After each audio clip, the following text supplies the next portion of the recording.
The rain fell in sheets across the Bavarian countryside, turning the dirt roads into rivers of mud that swallowed boots and hope in equal measure. It was April 1945, and the war was dying, but it had not yet learned to die quietly.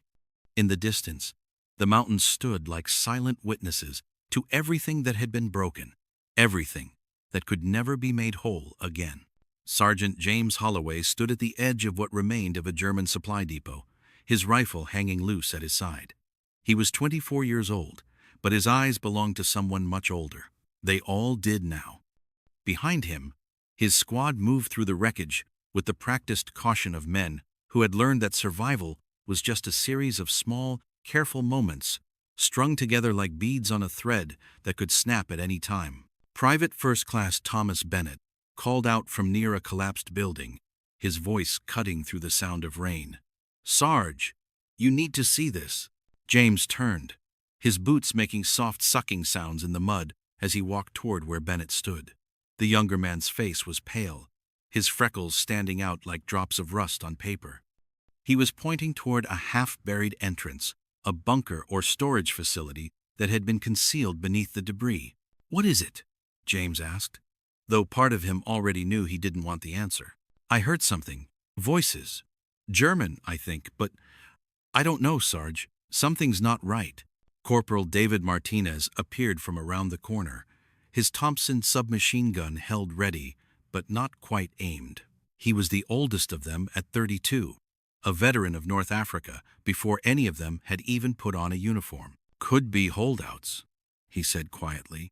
"Could be SS. Could be nothing." James looked at the entrance, at the darkness beyond it that seemed to breathe. In his pocket, folded into a square so small it had become soft as cloth, was a letter from his sister back in Ohio. She had written about spring, about how the apple trees were blooming early this year, about how she couldn't wait for him to come home and see them. He thought about apple blossoms now, about how white they were, how clean. "Bennett, Martinez, with me. Everyone else, secure the perimeter. Eyes open." They descended into the darkness with flashlights cutting thin lines through the black.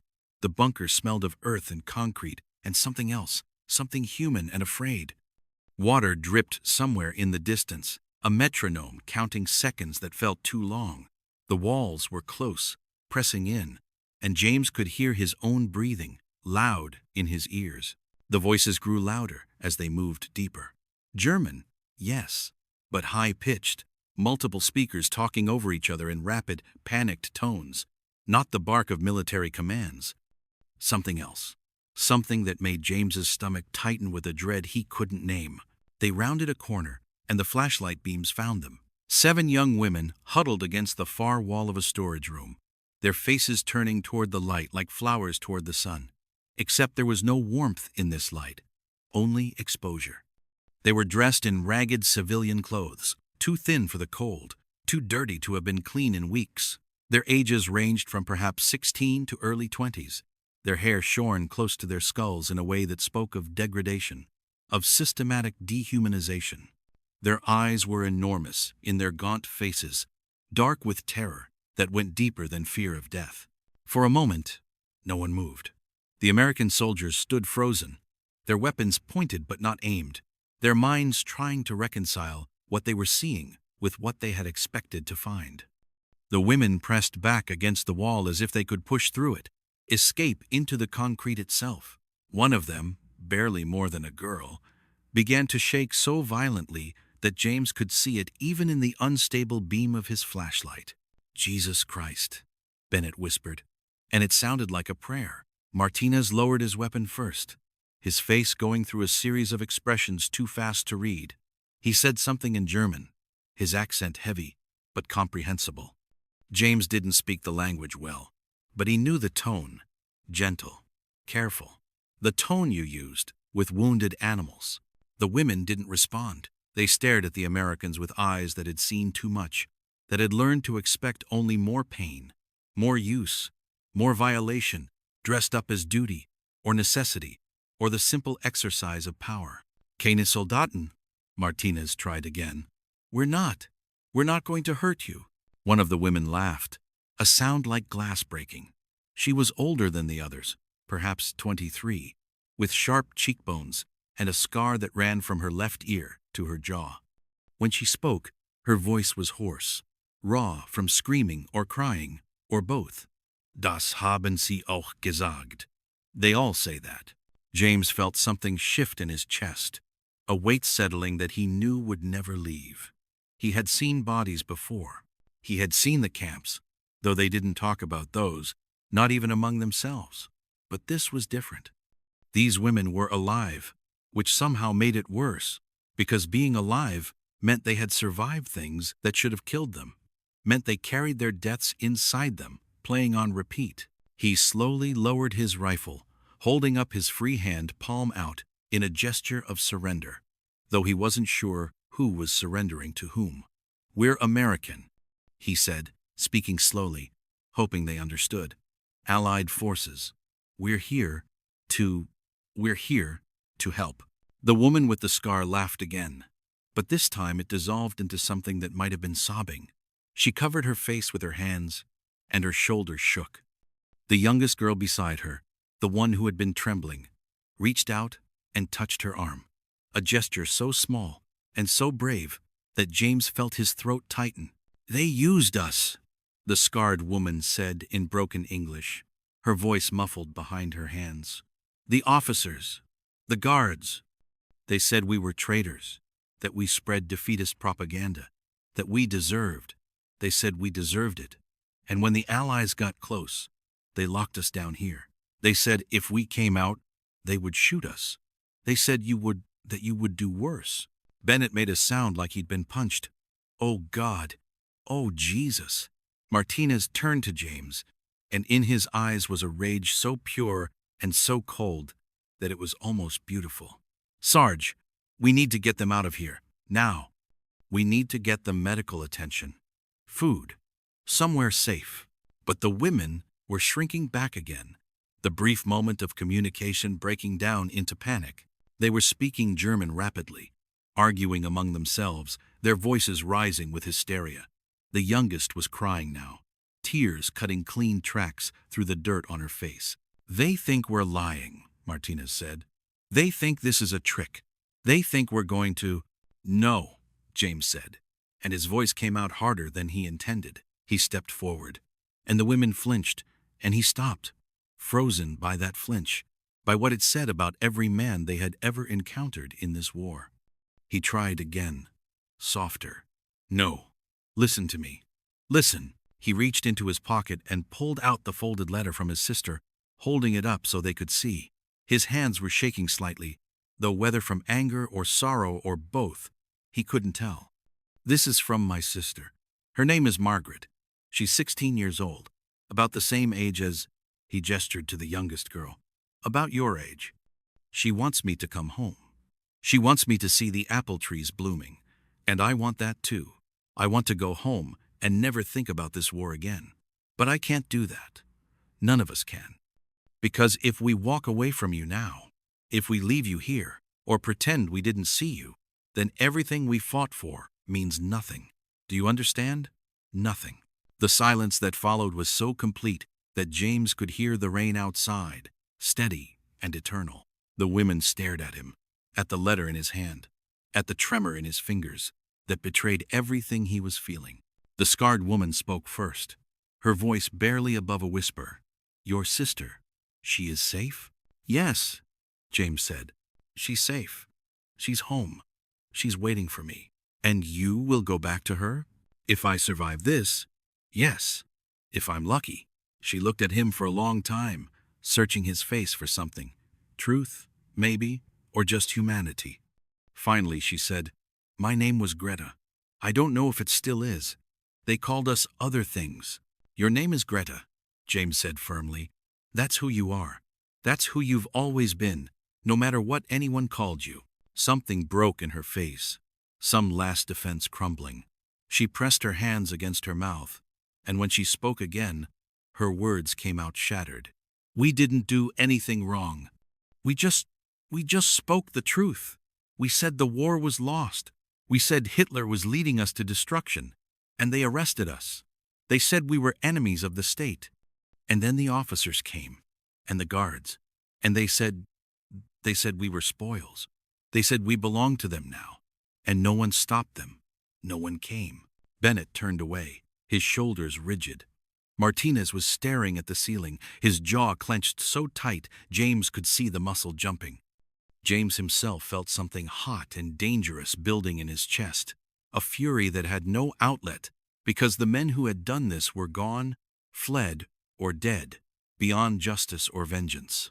"We're here now," he said. And he knew how inadequate it was, how it could never be enough. "We're here, and we're not going anywhere without you. I swear to you, on my sister's life, on everything I hold sacred, we are not going to hurt you. We're going to get you out of here. We're going to get you somewhere safe. And the men who did this to you, if any of them are still alive, they will answer for it." Greta lowered her hands slowly. Her eyes were red, her face wet with tears she probably didn't even realize she was crying. "You promise this? You swear?"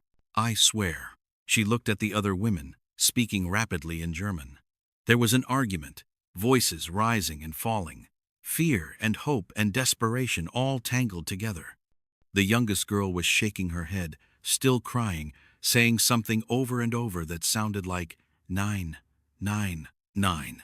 An older woman with dark hair and a bruise covering half her face put her arm around the girl, whispering to her, trying to calm her. Finally, Greta turned back to James. "Some of us want to come. Some are too afraid. They think you will. They think when we are outside, when there are no witnesses, then witnesses it is," James said. He turned to Bennett. "Go get everyone. The whole squad. I want every man down here, and I want them to see this. I want them to understand what happened here. And then I want them to help us get these women to safety, in full view, with honor and respect. No one travels alone with them. No one so much as raises their voice. We do this right, or we don't do it at all." Bennett nodded and disappeared back up the tunnel, his footsteps echoing. Martinez stepped forward, addressing the women in German again, his voice steady and calm. He was explaining, James could tell, making promises that they might not believe but needed to hear anyway. While they waited, James knelt down slowly, making himself smaller, less threatening. He looked at the youngest girl, the one who was still terrified, still shaking. "What's your name?" he asked softly. Greta translated. The girl stared at him with huge, dark eyes for a long moment before whispering, "Elsa." "Elsa," James repeated. "That's a beautiful name. I had a friend in school named Elsa. She was kind. She used to share her lunch with me when I forgot mine." He didn't know if any of them understood English beyond Greta, but tone mattered more than words. Gentleness mattered. The simple act of speaking like she was a person, not a thing to be used and discarded. Elsa watched him, and gradually, so gradually he almost didn't notice, her shaking began to subside. Not stop, but lessen.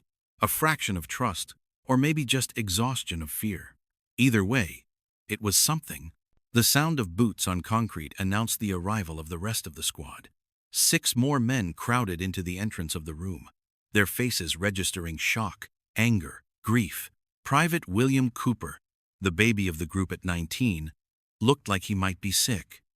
Staff Sergeant Robert Hayes, who had been through D-Day and the Bulge without flinching, stood with his hands clenched into fists at his sides, his eyes bright with unshed tears. James stood, addressing his men. "Listen to me.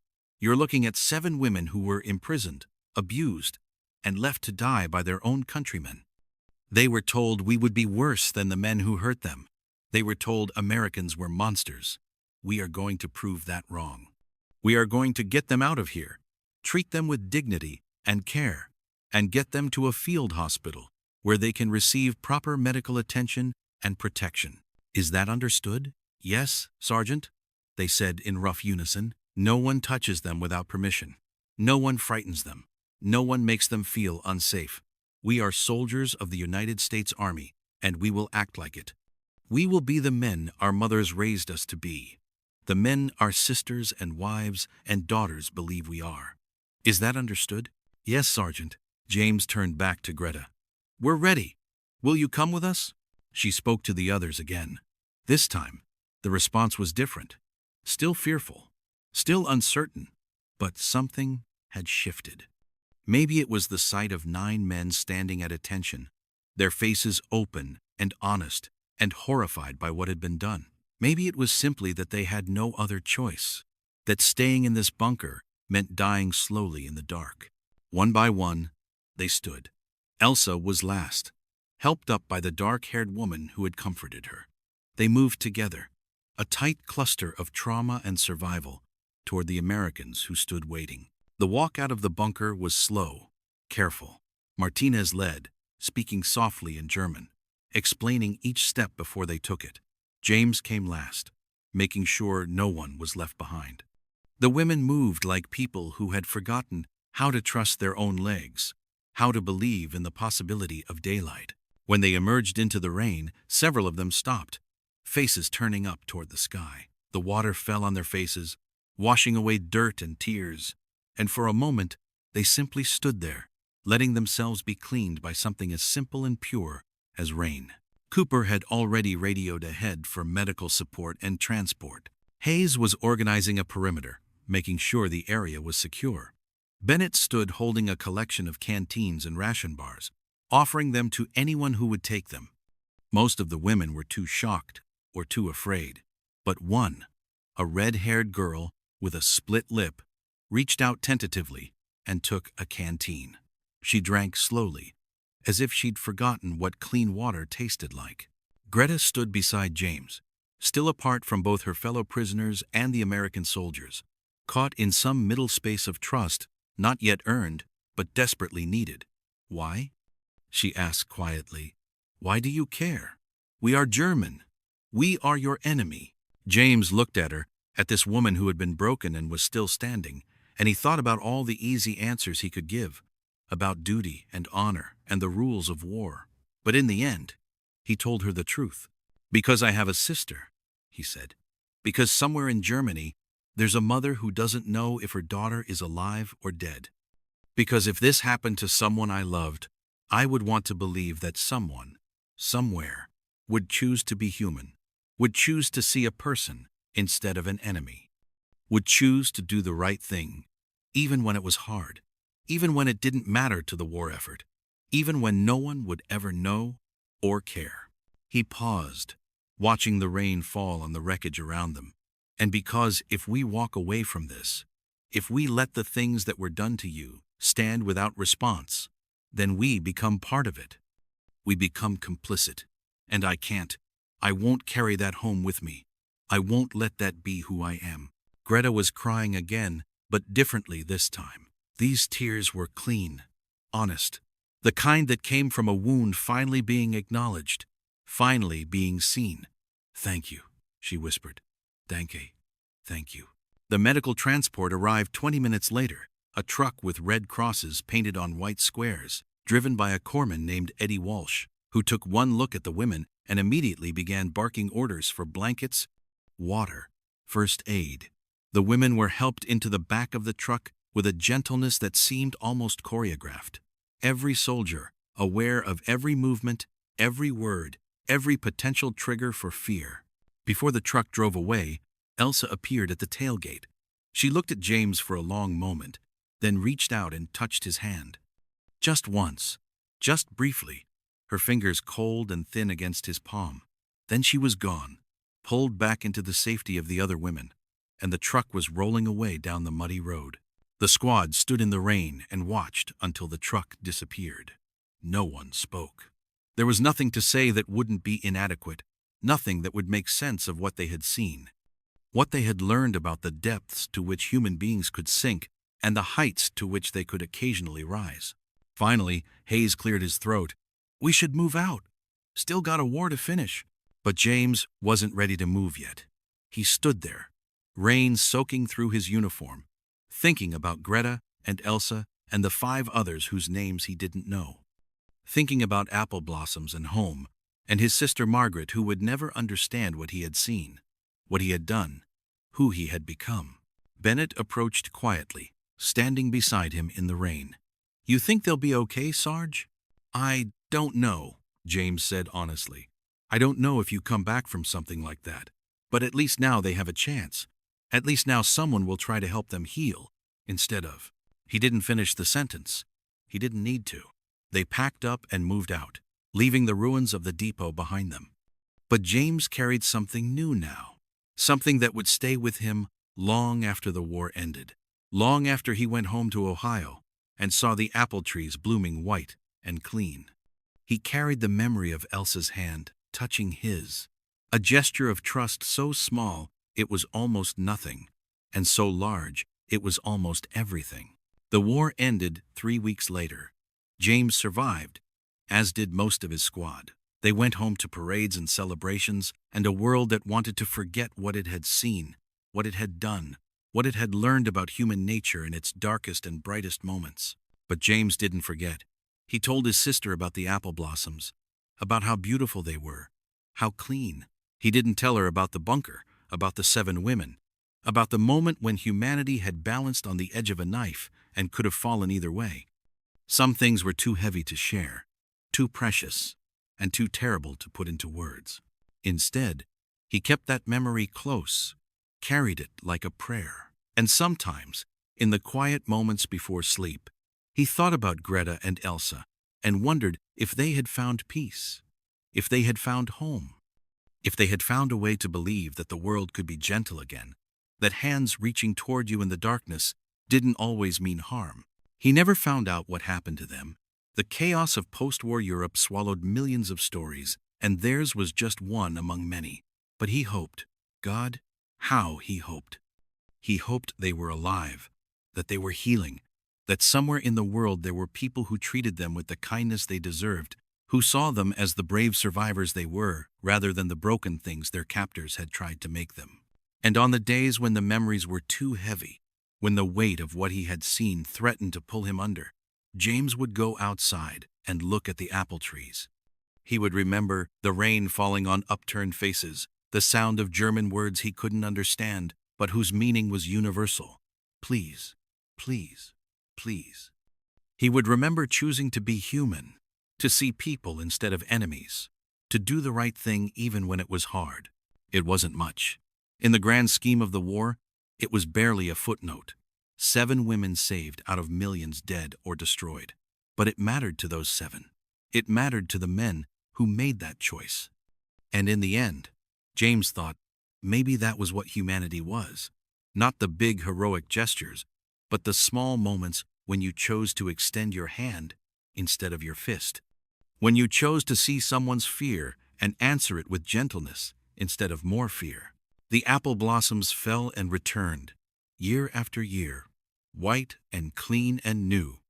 And James Holloway carried his memories, his ghosts, his small moments of grace, through a world that had seen too much darkness but still, somehow, managed to find light in the most unexpected places.